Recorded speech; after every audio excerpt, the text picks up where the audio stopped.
Welcome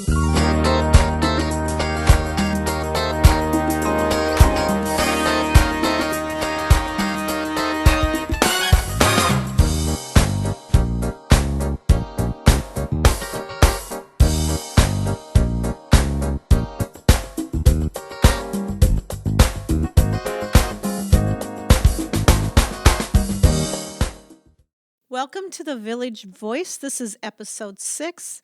This is Connie Shryock. I'm your host for today. And joining me is the Friendship Village Executive Director, Cole Marvin. Welcome, Cole. Thank you, Connie. Good morning. It's nice to see you. And just to let our listeners know, we are staying away from controversial subjects today. We're not going to talk about construction. We're not going to talk about pets. We're not going to talk about parking. And by all means, we are not going to discuss the lobby carpeting. So I hope that gives you a little sense of relaxation. I'm much more at rest and at ease now. Thank you. Good. So we're going to instead focus on Cole Marvin, the man behind the myth. Oh, boy. So we're going to start with a little bit of biography. So I'd like you to tell me and our listeners a little bit about your upbringing, where you grew up, and what your life was like. All right. Well, that is a fun subject and one that I enjoy talking about.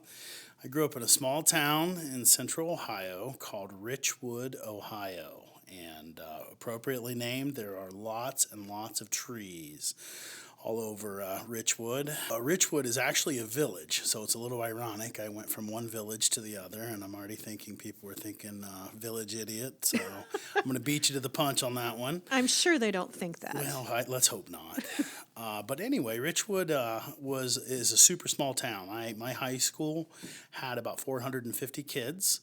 The whole town itself was under 2,000 in terms of population, so great small town. We had a lake where I did an unbelievable amount of fishing. That was really the hobby that I enjoyed, and I was lucky enough to have both sets of grandparents in the town that I grew up in. So I probably had more time spent with them than my actual parents. My dad worked nonstop.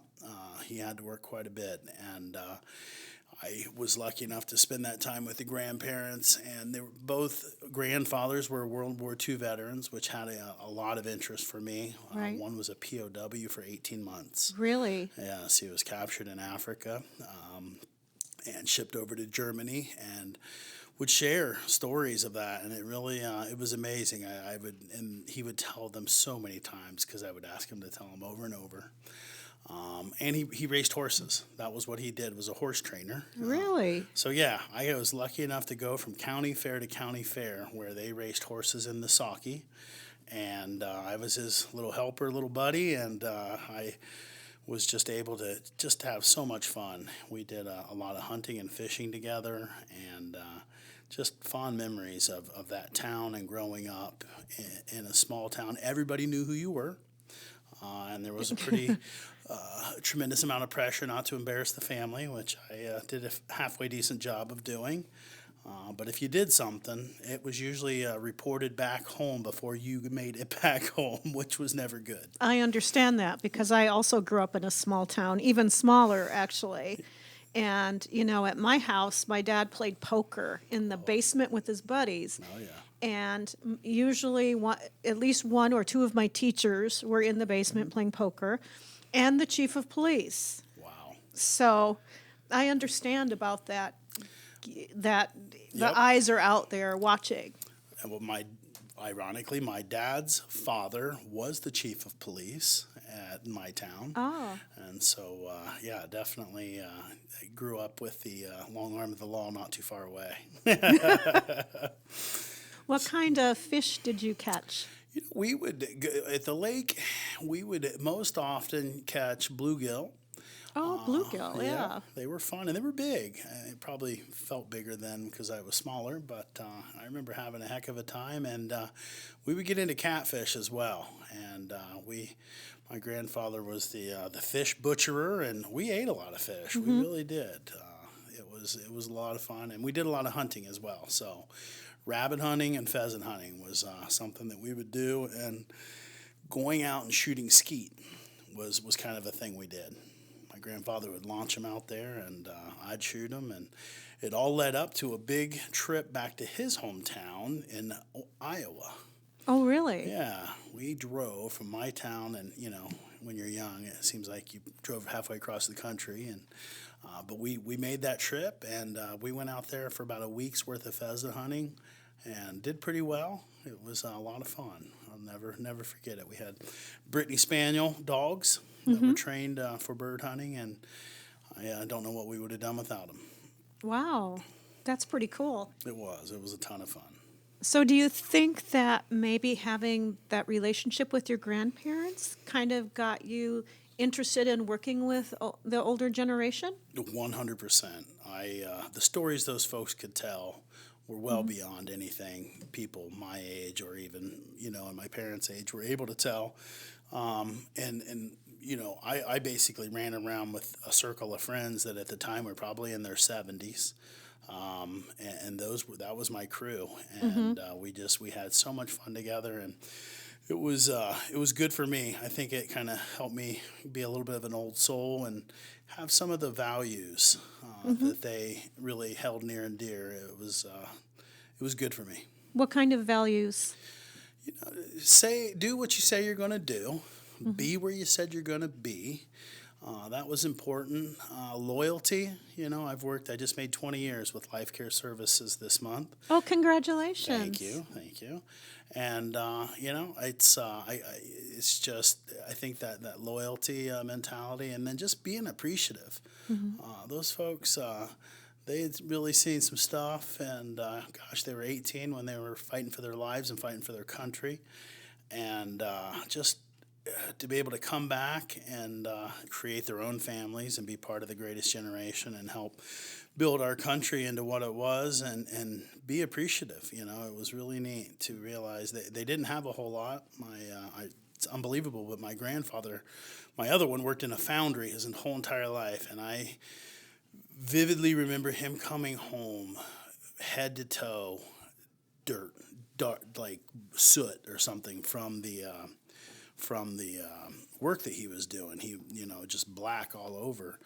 And at some point in time, the owners of his company ran off with the money, effectively, and so he lost his entire pension. Oh my gosh. He had to live on Social Security, and you would never know it. You would never know. That guy was always smiling, always laughing, joking, and at the time I didn't fully appreciate or understand what had happened, but knowing now and realizing how he was able to be so positive, I guess that must be where I get some of my positivity, but I'm not sure I could have been that positive about that. That's a lot to face. Yeah, it would have been a Yeah. tough one. I might have had to hunt those folks down. Right. I'm not here to play. No.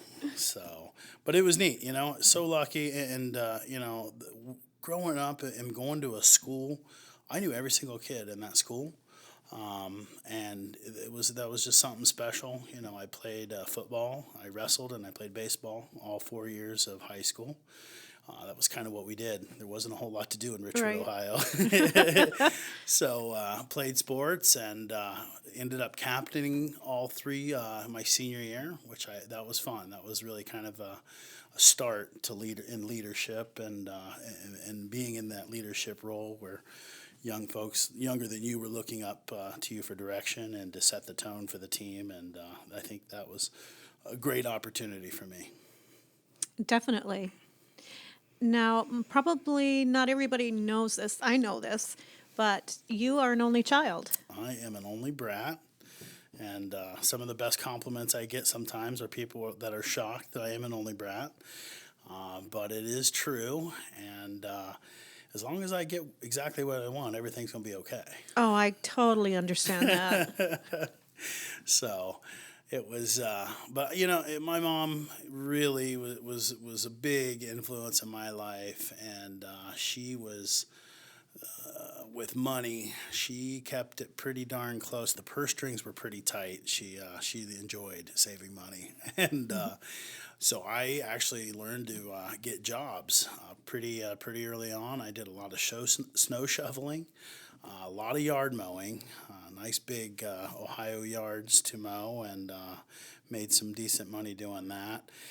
I umpired baseball games. I would be able to go over to the ballpark, and I could do a t-ball game, a pee-wee game, a little league game, and a pony league game, and get out of there with about $100, which Ooh, was that's remarkable. real It money. was. It really was. So I definitely bought my first skateboard, which was a big deal, and ended up buying an expensive freestyle bike, like a trick bike, in I would say about seventh, eighth grade. That was a big transaction for me as well, but taught me the value of money and how to take care of my stuff. Hmm. And in the end, I look back at it, and it was probably a good thing. It didn't feel good at the time, but what do you do? Lessons usually don't. No, I guess that's how it works. So, if we only knew then what we know now. Right. I agree with that. You know.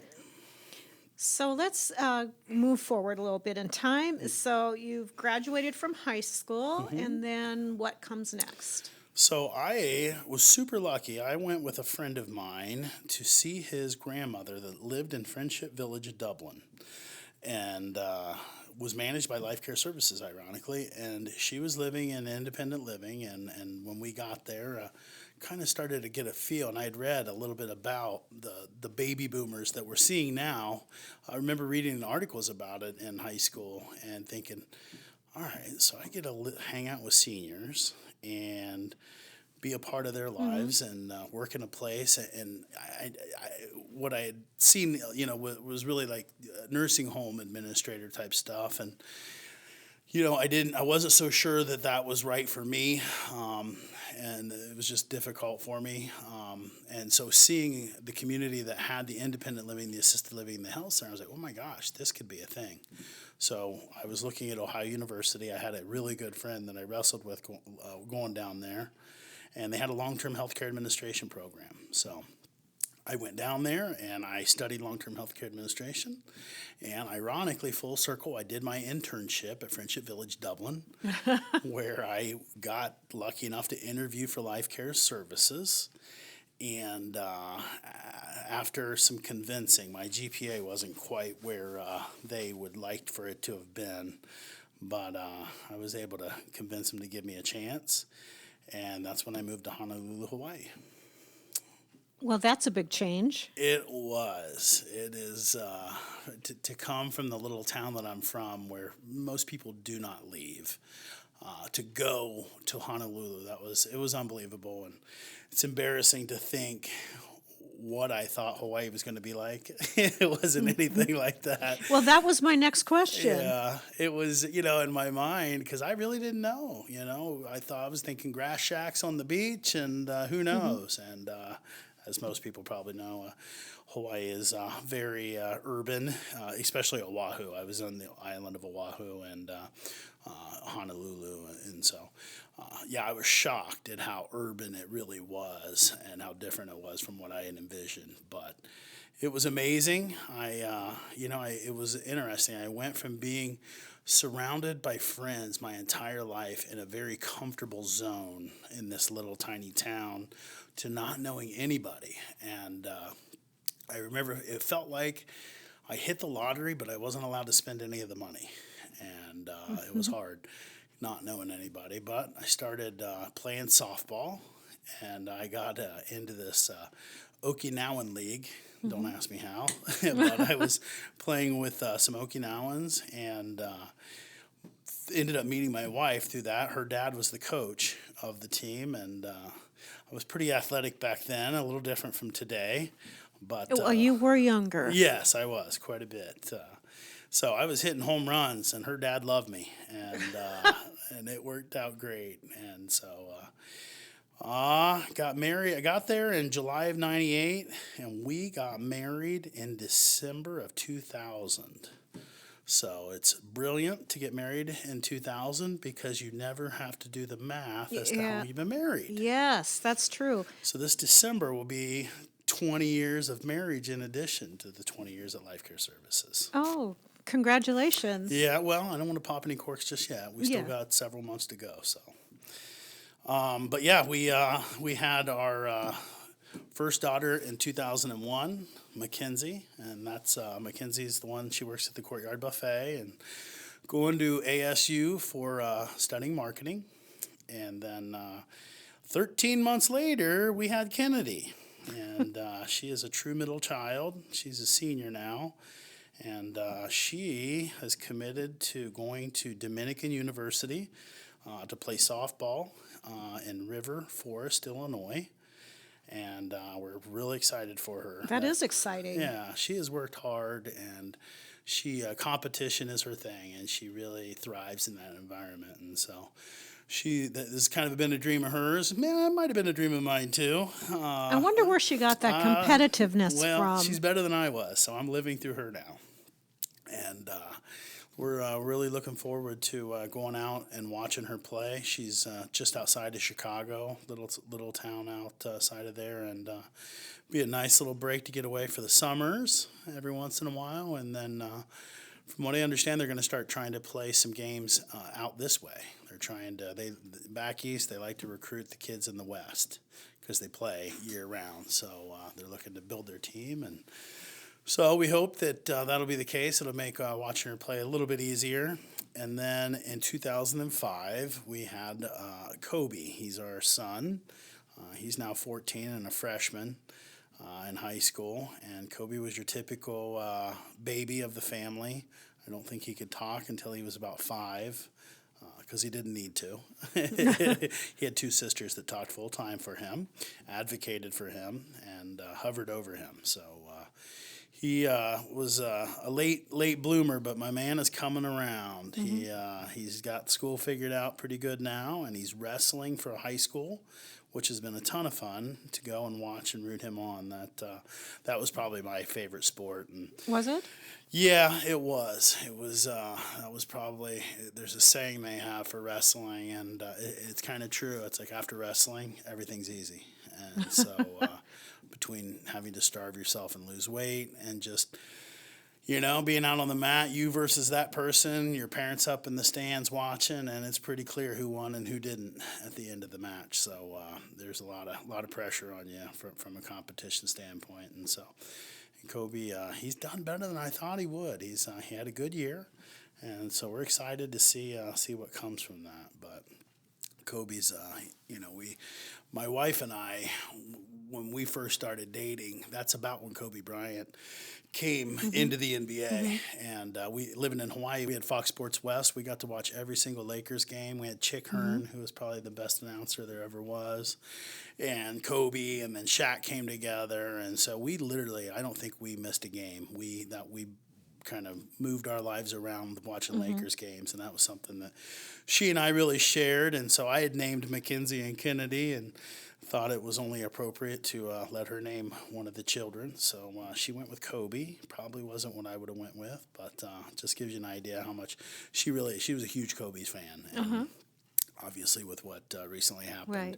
that was Kennedy and I were in Chicago actually doing the college visit when we found out it was a Sunday. And it definitely, it's weird how you don't really know somebody, but how But hard you could still feel you do. the We sadness. did. Yeah. It was really hard. So definitely too bad, but I guess that's the way it works.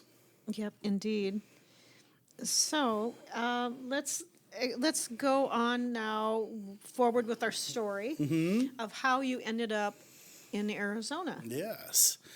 Well, it's kind of an amazing story. And I had left Life Care Services briefly.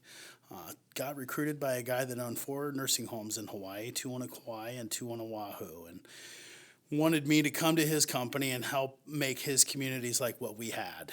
Because we had the place I ran in Hawaii we served senators, we served the guy that invented the Aloha shirt. Ellery Chun was our resident. We had the guy that owned all the Pepsi distribution rights in Japan. I mean, we had some serious high-profile people that we took care of, and we do it like we do at the Village. The answer was yes. What's the question? And so he wanted me to come to his place and help make his places like that. And it was there where I did a lot of learning, and I can take something good and make it great, but I cannot take something bad and make it good. It was my first run-in with absolute failure, and it was hard Mhm. to go through that because I had never experienced it, and it was like, I'll just try harder, I'll work harder, and it didn't change things. It just was not working, and not a real religious person, big time, but I tell you what, you get in a situation like that. I did some praying, Mhm. and I said a prayer one night and went to bed, and I was, kind of heading in the depression zone, going to bed early, those types of weird things, and Right. the good Lord knows how hard my head is. So he had to arrange for the very next day for me to get a phone call from my old boss who said, Cole, I already know the answer, so don't answer right now. I just want you to listen to me. We've got a really good opportunity out in Arizona. You know Daryl Jensen, Friendship Village Tempe. There's the number 2 spot opened up. Daryl will be retiring in a few years. It's a great community and an opportunity of a lifetime. And I said yes. Not to mention, it's the best community ever. It absolutely is. And I told him yes, right then and there. And he was like, Cole, did I just hear what I thought I heard? I said, yes, you did. I am in. He's like, don't you want to talk to your family about it? I said, nope, I'm pretty sure I know the answer. And he's like, well, Daryl Jensen's going to call you in about 10 minutes. And sure enough, Daryl called and was like, Cole, I can't believe what I just heard. And I said, I'm in. And so I went home and told my wife. It did not go very well. It, Ooh.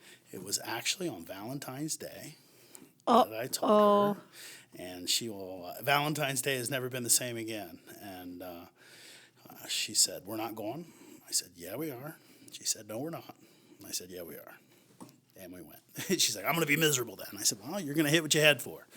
And we got out here, and, we went back to Hawaii a couple years ago and spent 2 weeks there. And she was like, Cole, there's no way I could ever move back here again. This place is just too slow, too crowded, too much everything. And so in the end, I mean, gosh, what a great decision from all aspects. But it was definitely standing in some rain there for a little bit before the rainbow came out, and sure glad I did. I went through more growth Mhm. during those difficult times probably than I've ever grown my entire life, and learned so much about myself during that Mhm. time that sometimes isn't always fun to know about who you are and why you are the Right. way you are, but there is power in being aware of what you are good at, what you're not, and why. And so I certainly, in the moment, didn't feel like it, but again, lessons that are painful. Looking back, wow. Right. So yeah, and then I got here. I came here in March of '07, and it was great. I couldn't believe this place. I was just like, oh my God, this is the most amazing community I had ever seen. I was so excited. I remember Daryl touring me around, thinking I'm just not even going to be able to get around this campus without getting lost. I lived in apartment 259. We were selling our house, and you can imagine in March of '07, that was right about when the economy started, the housing market really started to tank. We had 2 offers that were not full asking price, and we chose to decline those 2. And it took about 9 months before we ended up selling it for less than those 2 offers. Ooh. So yes, a little lesson in greediness Mhm. at our expense. But I lived in apartment 259 for those 9 months. Nicole and the kids stayed back home and spent a lot of time with her mom and dad there, and it was neat. I really was able to immerse myself in the village, really get to know it forward and front, back, everywhere, and that too was an amazing opportunity. And it was then the economy just kept getting worse and worse, and thank God Daryl had a steady hand at the wheel, and I Yeah. was able to learn from him and watch him and really kind of get mentored by him in so many ways that when he did finally decide to retire in 2011, and Mhm. I was lucky enough to get the promotion. I had several years with him and really helped shape me even more as to who I am and how I do business. And just some of the Darrylisms that Right. I will never forget. What are some of the things that he taught you that you One, have used in your career? one of the things Daryl said was, I'm always looking to get the job done with the least amount of force. I don't ever want to use any more force than necessary to get the desired outcome. And I think there's a lot to be said for that. Just enough and not too much. And that works well. He was a big keep your shoes clean person. I have Yes. And your car. and your car. And I still have room for improvement in both of those, but I'll never forget them. And I remember, chewing gum. Daryl's saying was, "Chew gum, look dumb." So I stopped chewing gum. So That's straight out of Dakota right there. it was. I had never heard it before, but apparently that's not a thing you do. So I have dialed back my gum chewing way back. But Daryl was great to work with, and it was kind of amazing. Daryl was a very spiritual person, Yes. and he told me, he's like, Cole, I'm being honest with you, I prayed that somebody would come because it was important to me for the village to be passed on to somebody who could take it, keep it where it's at, or take it to the next level. And that's really what I was looking for. And then you emerged. And so it's kind of wild, the two of us praying together and how that came together and happened. I'm the luckiest person in the world. You are. I am. You It's weird. are. There's got to be several angels following me around. I don't understand why. They must have something in store for me, and we'll see. Hopefully, it's down here. Yeah, right. Right. I got more work to do. Yes. You have a lot of work to do. I do. I do. All of those things we're not going to talk Yes, about those things. are all those little projects you Yes, have to they do. are. It's going to be exciting. So let's talk about some of your hobbies and interests when you're not working at the village. Yes, I have so many. It all revolves around eating and cooking, but fishing and hunting are very, very important to me. Watching my children play sports. My one daughter, she plays club softball. Our world literally revolves around that, and so she's now heading into with her senior year. Their school ball has started up. The club ball team goes dormant during that time, and so it's kind of scary. It bums me out. This is going to be the last year I watch her play high school softball, and now knowing how that feels, it's going to help me as I follow Kobe through wrestling, through his sophomore, junior, and senior years, knowing that these things will come to an end. But cooking, it's not uncommon for me to be home with an iPad open to a cooking website or blog, 2 or 3 cookbooks next to me, possibly a cooking magazine with cooking on television, and I might even be cooking. So that's my And so passion. you do the majority of the cooking? I do. It's my therapy. Nothing gets me more excited than Thanksgiving and working up towards Thanksgiving and getting all the little prep work done. I love it. It's they say, if time slips by when you're doing an activity, that's a sign you love it. And, Right. there's times where I'm like, oh my God, it's 2 a.m. I gotta go to bed. I love smoking.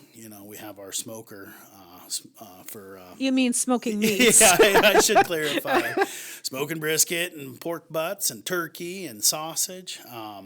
I do. I love the smoker, and I love the fact that I'm able to weave that into my job in a way here. As well as just like the art of charcuterie. I make sausages at home. When I was going to Ohio University, we would get out before Thanksgiving, and we didn't have to go back until after New Year's. So there was a gentleman that owned a butcher shop in our town that shut it down and only operated it to process white-tailed deer. And he was known for, 3-4 counties around. That was where you took your deer to be processed. And he hired kids from Ohio University.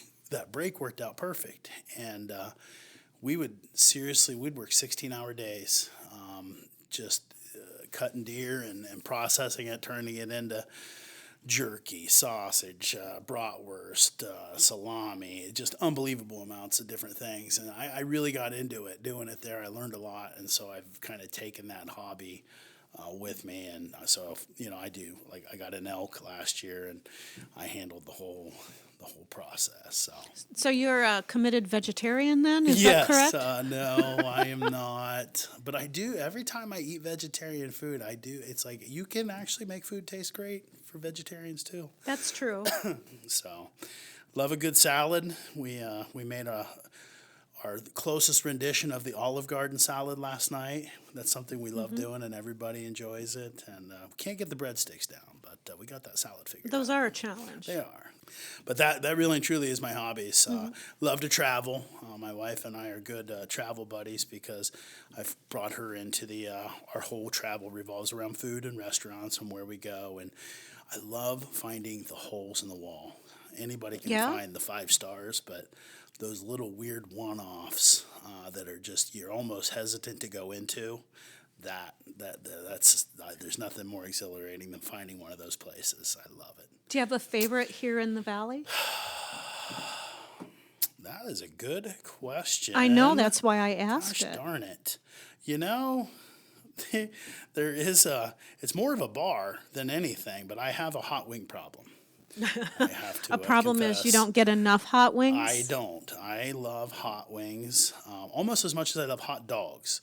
So hot dogs is Ted's all day Oh, long. yeah, Ted's all the way. Nothing gets me more excited than a trip to Ted's. 2 all beefs. There's what they do there with the charcoal. It's magical. But this place called Priceless Primetime, like I said, it's more of a dive bar. But they have the most ridiculous wings. They're crunchy, crispy, and their sauces they just keep getting better and better. So I wouldn't advise anybody to go there. It's a little divey, but but the wings are good. Well, if you're okay with the dive bar. Yes. Yeah. One of my favorites of all time came from you. Ishins. Yes, Ishins in Okarche. When we, And that's in Oklahoma. yes, So oldest bar in Oklahoma. that's and right. You remember. we were going to go get the smoker and hook it up. The smoker we have is on a trailer for people who don't know. And we went to, Ponca City, Oklahoma. And that was where our smoker was handmade. Got to meet the guys that made it. And you told me to stop at this place. It wasn't too far off the 40. And we went in there, and it was a hole in the wall, but I knew it was good. We sat down, and she looked at the 3 of us, and she said, "I'm thinking 2 fried chickens." We said, "Okay." It's a whole chicken. Yeah. Yeah. So we got 2 whole chickens, and asked her what kind of beer they had. She said cold. I said okay, and that was it. And it was that was such a fun thing. Talk about great fried chicken. It is great fried chicken. When you only do one thing, that's generally a good sign. Yeah, that's a good sign. And it's served with white bread. Yes, and pickles and onions. Pickles and onions. And then your choice of sides are either fried okra, Yes. which I always get, or nachos. Yep. Those are your sides you can choose. So I've taken 3 or 4 more people through there when you're doing that I-40 trip. It's something I always look forward to. So Well, recommended by 2 Friendship Village employees. yes, if you're out and about and on the 40 in Oklahoma, it's worth a little quick offshoot to get over there. Well, we're about to the point where we're ready for what we call the big question. Oh Lord. But the big question's going to be a little bit different today.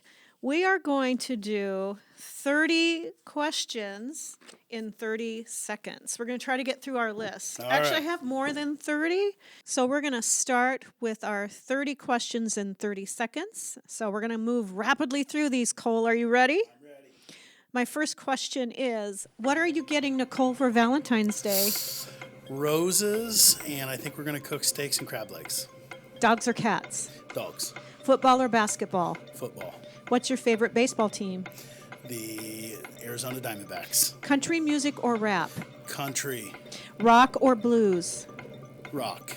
Elvis or Chuck Berry? Elvis. Vanilla or chocolate? Vanilla. Vanilla ice or iced tea? Vanilla ice. That was it? We only got through 8? Well, let's just do the rest of them. Okay, so we only got through 8 questions in 30 seconds, so we're just going to keep going. All right, let's do it. Okay. Uh, did I give you Ice Cube or Mr. T? I pity the fool. Tomato or tomato? Tomato. Bruce Willis or Chuck Norris? Chuck Norris. Jetsons or Flintstones?